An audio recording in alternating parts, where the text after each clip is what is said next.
बाहेरच्या उमेदवाराला आम्ही कसं मतदान करणार, असं संजय देशमुख यांचं म्हणणं आहे। यवतमाळ वाशिममध्ये 2 शिवसैनिक आमने सामने उभे ठाकलेले आहेत।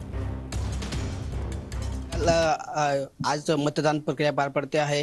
तुमचं भवितव्य जे आज ते मतपेटीमध्ये बंद होणार आहे, काय वाटतं तुम्हाला? काय मला या ठिकाणी शेतकरी बांधव अतिशय चिडलेला आहे। त्यांच्या शेताच्या मालाला भाव नाही, प्रचंड बेरोजगारी या ठिकाणी आहे, तरुणांना हातांना काम नाही, मोठी महागाई, मोठ्या प्रमाणात महागाई वाढलेली आहे, प्रचंड रोष जनतेमध्ये आहे।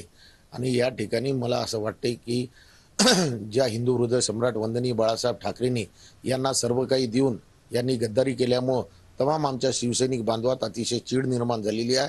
आणि प्रत्येक कार्यकर्ता गेल्या 15 दिवसापासून अतिशय मेहनत घेत आहे। खास करून काँग्रेस, राष्ट्रवादी, आमच्या मित्रपक्ष आप पार्टी यांचे सर्व कार्यकर्ते अतिशय जोमानं कामाला लागलेले आहे। आणि ही जी लढाई आहे, या लढाईमध्ये मी एक निदर्शनास जाणवलं की बाहेरचा उमेदवार असल्यामुळे लोकांमध्ये प्रचंड नाराजी आहे। लोक सांगतात की बाहेरच्या उमेदवारांना आम्ही कसं मतदान करायचं। आजपर्यंत तुम्ही ज्या धनुष्यबाणाला सोबत घेऊन चाललात, शिवसेनेचे विचार घेऊन सोबत चाललात, त्याच धनुष्यबाण